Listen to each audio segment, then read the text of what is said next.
This is my survival saw design. What it is a chainsaw blade, cut, and then I tied 2 handles to it with paracord.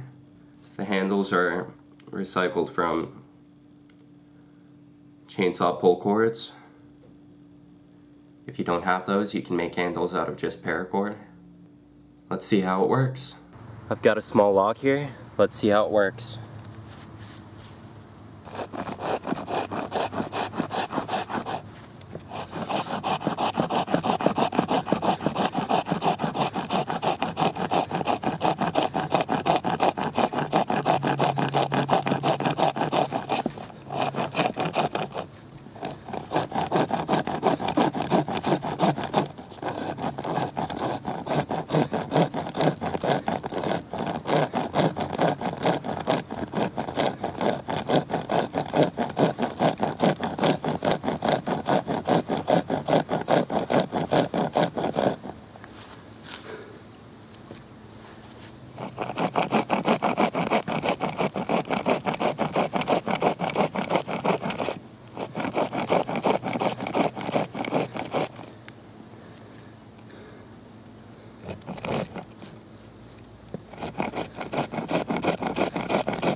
Chop that thing right in half.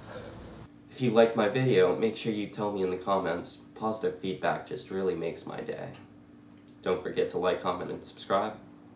Peace out.